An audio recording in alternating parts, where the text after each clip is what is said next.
नमस्कार मित्रों, एक बार फिर आपका स्वागत है हमारे YouTube चैनल धर्म ज्ञान सागर में। मित्रों, आज फिर एक नई कहानी, एक नया वीडियो लेकर के हम हाजिर हुए हैं।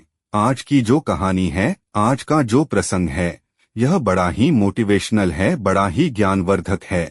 मित्रों, एक चिड़िया ने बताया कि इन 6 चीजों को हर समय अपने घर में संभाल कर रखना, गरीबी आपके घर के आसपास भी नहीं भटकेगी। मित्रों, कहानी शुरू करने से पहले अगर आप हमारे चैनल पर पहली बार आए हैं तो चैनल को सब्सक्राइब करें, बेल आइकन ऑन करें, अच्छे कमेंट किया करें ताकि हर आने वाले वीडियो का नोटिफिकेशन सबसे पहले आपको मिले और मित्रों आप उसका फायदा उठा सकें।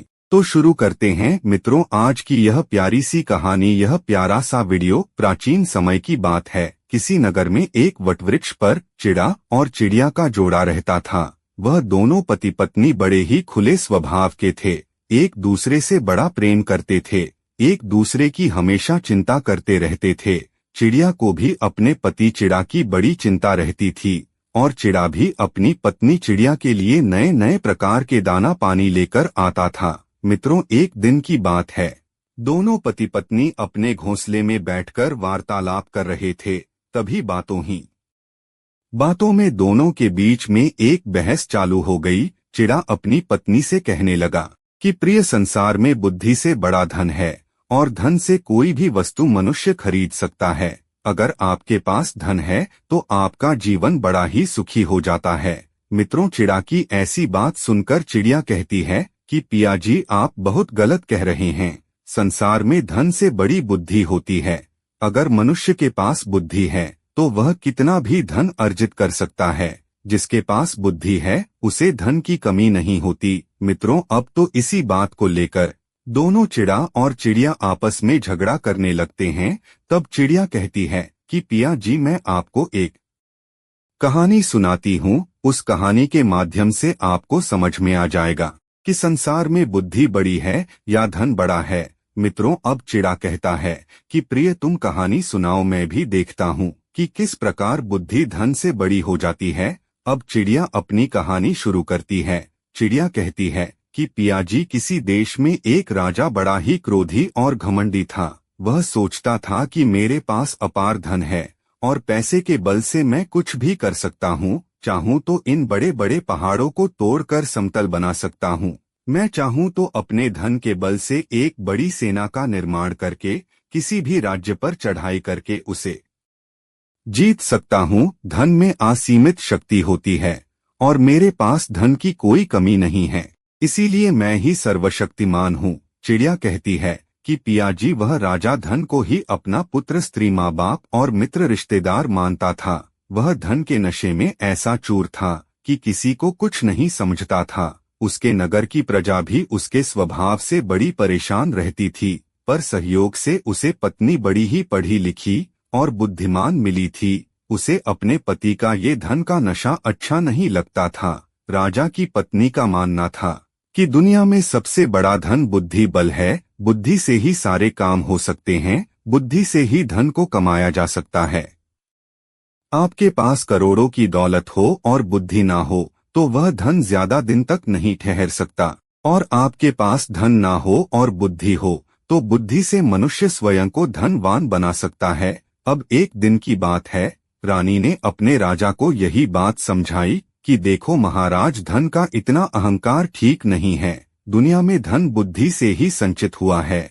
मेरी दृष्टि में धन इतना श्रेष्ठ नहीं है जितनी की बुद्धि है। धैर्य, सावधानी और सोच विचार कर कार्य करना, इन्हें ही उन्नति का मूल मंत्र कहा जाता है। बुद्धि ना हो तो भरे खजाने लुट जाते हैं, लोग राजा से भिखारी बन जाते हैं। रानी की इन बातों को राजा ने धन का अपमान समझा। उसे अपनी रानी पर बड़ा गुस्सा आया। कहने लगा, हे प्रिय रानी, यदि तुम्हारी नजर में बुद्धि ही श्रेष्ठ है और धन कुछ नहीं है तो मैं यह देखना चाहता हूँ कि बिना धन के तुम केवल बुद्धि से कैसे सुखी रह सकती हो। राजा ने नाराज होते हुए रानी को अपने महल से निकालकर नगर से बाहर एक छोटे से घर में छोड़ दिया। उनकी सेवा सहायता के लिए 2 दासियां भेज दीं। राजा ने एक फूटी कौड़ी भी रानी को नहीं दी। उसके गहने जेवरात सब ले लिए और कहा कि प्रिय, अब जो करना है तुम्हें अपनी बुद्धि से ही करना है। देखते हैं तुम्हारी बुद्धि तुम्हें कितना धन कमा कर देती है। मित्रों, रानी को राजा के इस दुर्व्यवहार से बिल्कुल भी दुख नहीं हुआ। रानी ने क्या किया, एक लाल कपड़े में 2 ईंटें बांधकर और ऊपर अपना नाम लिख दिया और फिर उसे ले जाकर नगर के एक सुनार के यहाँ उन ईंटों को गिरवी रख दिया। सुनार ने सोचा कि जब रानी का नाम इस पर लिखा है तो इसमें जरूर कोई कीमती सामान होगा। रानी ने उसके बदले में जितने पैसे मंगवाए थे सुनार ने उन्हें दे दिए। मित्रों, अब तो रानी ने उन पैसों से व्यापार शुरू कर दिया। थोड़े ही दिन में रानी ने अपने व्यापार से इतना धन कमा लिया कि सुनार का ऋण भी चुक गया और अपना व्यापार भी बड़ा कर लिया। उसी व्यापार से धन कमाकर रानी ने गरीबों के लिए मुफ्त अस्पताल, पाठशाला और अनाथालय खुलवा दिए। मित्रों, नगर में जिस जगह रानी का वह घर बना हुआ था वहां धीरे धीरे और लोग बस गए। अब तो वहां बाजार बन गया, बड़ी बड़ी इमारतें खड़ी हो गईं। वह जगह बहुत सुंदर लगने लगी थी। उधर महल में राजा जब अकेला हो गया तो चालाक और चापलूस लोगों की टोली उसे हर समय घेरे रहती थी। महल में जब पहले रानी थी तो उसके सामने किसी की दाल नहीं गलती थी। अब उन्हें राजा को लूटने का मौका मिल गया था। उन्होंने इस कदर लूटपाट मचाई कि थोड़े ही दिन में राजा का खजाना खाली हो गया। राज्य कर्मचारी लापरवाह हो गए। राज्य धन की चोरी होने लगी। नगर कार्य के पैसे बीच में ही हड़प लिए जाते थे। धन की कमी के कारण सिपाहियों को वेतन भी नहीं मिल पा रहा था। अपने राज्य की ऐसी दशा देखकर राजा को कुछ समझ ही नहीं आ रहा था कि अब वह क्या करे। एक दिन राजा साहब राज्यपाट को मंत्रियों के हाथों सौंपकर नगर में बाहर घूमने के लिए चले गए। चलते चलते उन्हें रास्ते में एक ठगों की नगरी मिली। उस नगरी में लुटेरे लोग जगह जगह रास्ते को घेर कर बैठे थे। राजा को देखकर एक हाथ वाला ठग राजा के सामने आया और बोला, राजा साहब, मैं आपके पास ही आ रहा था। 3 साल पहले मैंने आपके यहाँ अपना एक हाथ 15,000 रुपए में गिरवी रखा था। आप अपने रुपए ले लीजिए और मेरा हाथ मुझे लौटा दीजिए। मित्रों, लुटेरे की चालाकी राजा नहीं समझ पाया। राजा कहने लगा, हाथ होगा तो किसी मंत्री को पता होगा, मुझे नहीं पता है। लुटेरा बोला, महाराज, मैंने अपना हाथ किसी मंत्री के पास नहीं आपके पास रखा था। आप ही मेरा हाथ दीजिए वरना मैं आपकी बहुत बदनामी करूंगा कि आपने मेरा हाथ नहीं दिया। मित्रों, बदनामी के डर से राजा ने उस लुटेरे को 15,000 रुपए दे दिए और कहा कि अब जाओ और किसी से कहना मत। लुटेरा 15,000 रुपए लेकर बड़ा प्रसन्न हुआ और वहां से चलता बना। अब थोड़ी दूर आगे चलने पर राजा को एक और लुटेरा मिल गया जिसका एक पैर कटा हुआ था। वह भी कहने लगा, महाराज, मेरा एक पैर आपके पास गिरवी रखा हुआ था। आप अपने पैसे ले लीजिए और मेरा पैर मुझे लौटा दीजिए। राजा ने उससे भी पीछा छुड़ाने के लिए 15,000 रुपए उसे देकर आगे बढ़ गया। इस तरह राजा को रास्ते में कई लुटेरों ने लूटा। धीरे धीरे राजा के पास जो धन था वह सब खत्म हो गया। अब तो राजा खाली हो गया। आगे चलते चलते राजा एक दूसरे देश में पहुंच गया।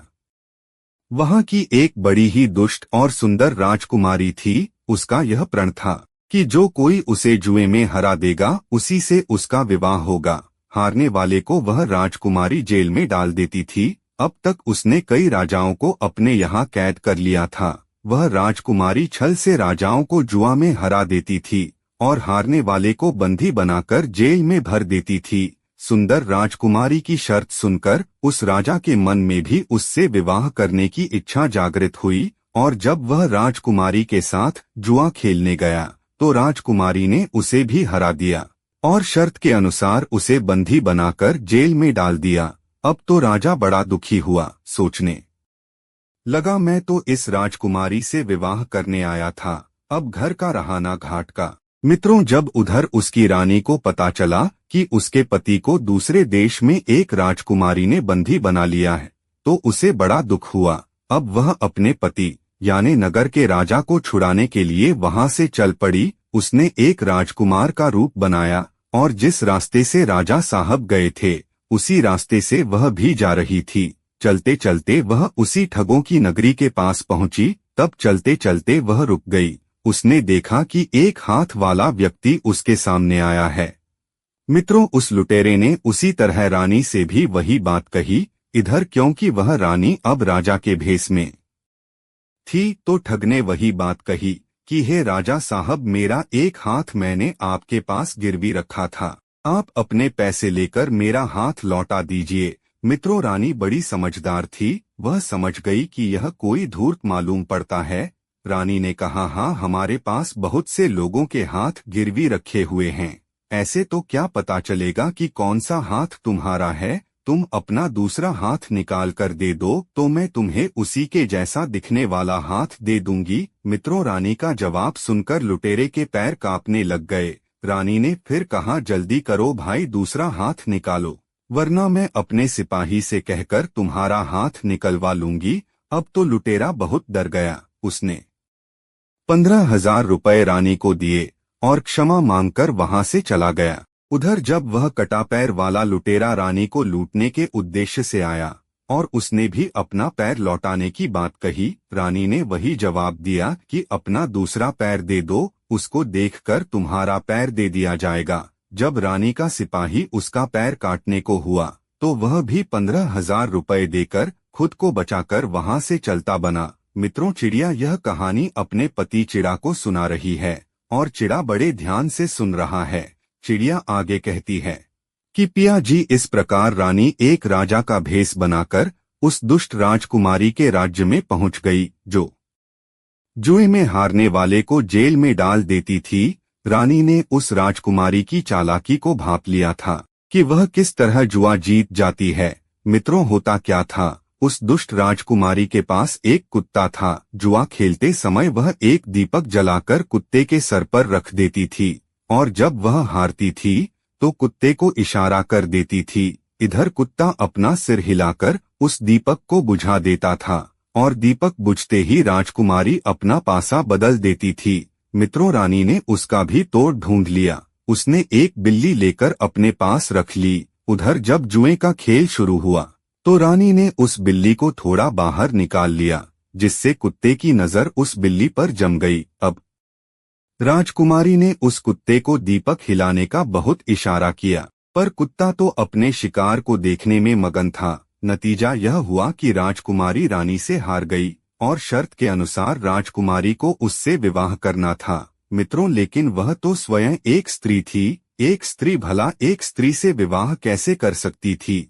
इसलिए रानी ने कह दिया कि देखो, शर्त जीतकर तो मैंने तुमसे विवाह कर ही लिया है, रही फेरों की बात तो वो मैं यहाँ नहीं अपने महल में करूँगा। अब तो रानी ने उन सब कैदियों को आजाद कराया जो कई सालों से उसके यहाँ कैद थे। उनमें रानी के पति राजा भी थे। मित्रों, उन सभी कैदियों के गले में एक चमड़े का पट्टा बंधा हुआ था जिस पर उनका नाम लिखा हुआ था।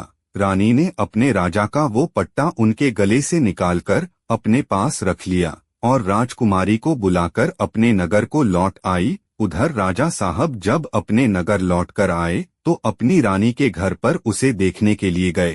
राजा साहब वहां का नजारा देखकर दंग रह गए। वहां एक बड़ा ही सुंदर नगर बना हुआ था। जगह जगह दवाखाने और अस्पताल बने हुए थे। नगर में बहुत बड़ा बाजार लगा हुआ था। सब लोग खुशहाल थे। राजा सोचने लगा कि मैंने तो रानी को एक फूटी कौड़ी भी नहीं दी थी, तो फिर यहाँ बड़ी बड़ी इमारतें किसने बनवाई है। राजा जब रानी के पास पहुंचा तो रानी ने वही पट्टा राजा को दिखाया जिस पर उनका नाम लिखा था। राजा समझ गया कि सब कैदियों को आजाद कराने वाला कोई राजकुमार नहीं बल्कि मेरी रानी ही थी। आज यह देखकर उसे अपने आप पर लज्जा आ रही थी। उसका सारा घमंड उतर चुका था। वह समझ चुका था कि बुद्धि के आगे पैसा कुछ भी नहीं है। रानी कहने लगी, महाराज कहते हैं हमें किसी के साथ उद्दंडता का व्यवहार नहीं करना चाहिए, क्योंकि उद्दंडता धन को वैसे ही नष्ट कर देती है जैसे किसी के रूप को बुढ़ापा। जो व्यक्ति अपने घमंड में चूर है उसी का पतन होता है। फिर चाहे वह राजा हो या साधारण मनुष्य, कर्म करने से पहले हमें उसके परिणाम पर विचार कर लेना चाहिए। धनवान और शक्तिशाली मनुष्य को चाहिए कि वह साधारण व्यक्ति को डराने वाला ना हो। जिस प्रकार शेर से हिरण डरते हैं उसी प्रकार जिससे प्रजा डरती है वह व्यक्ति चाहे पूरी पृथ्वी का शासक हो तो भी प्रजा के द्वारा उसे त्याग दिया जाता है।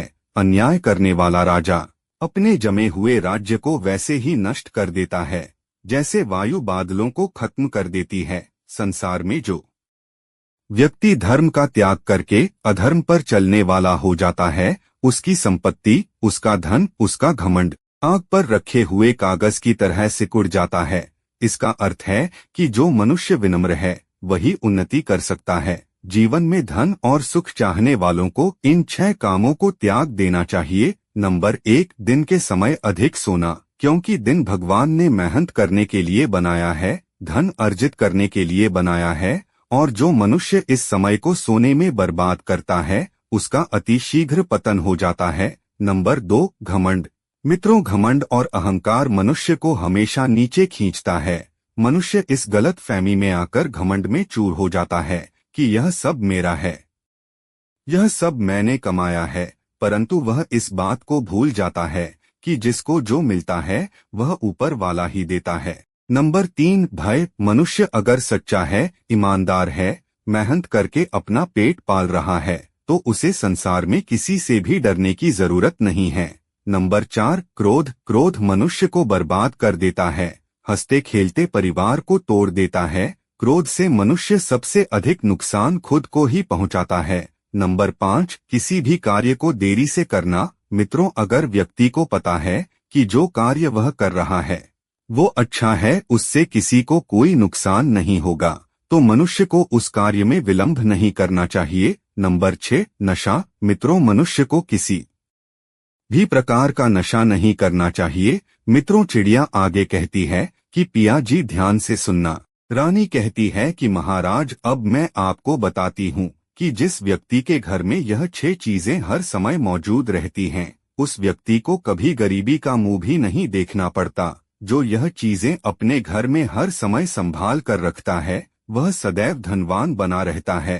पहली चीज है स्वच्छता, दूसरी चीज है अनुशासन, तीसरी चीज है प्रेम और अपनों से लगाव, चौथी चीज है अतिथि का सत्कार, पांचवी चीज बड़ों का आदर सम्मान, छठवीं चीज है छोटों से सलाह लेना। यह 6 चीजें हर समय यदि घर में मौजूद रहेंगी तो आपका घर सुख समृद्धि से संपन्न रहेगा, गरीबी आपके आसपास भी नहीं भटकेगी। मित्रों, अब राजा को अपने किए पर पश्चाताप होता है। राजा ने रानी से क्षमा मांगी और दोनों रानियों के साथ आनंद पूर्वक राजा रहने लगा। और मित्रों, इधर चिड़ा को भी चिड़िया की बात समझ में आ जाती है। मित्रों, हमारी आज की यह कहानी यहाँ समाप्त होती है। हम उम्मीद करते हैं कि आपको हमारी आज की यह कहानी बहुत पसंद आई होगी और आप इससे ढेर सारी प्रेरणाएं लेंगे। मिलते हैं अगली ज्ञान चर्चा के साथ अगले वीडियो में। तब तक के लिए नमस्कार, धन्यवाद।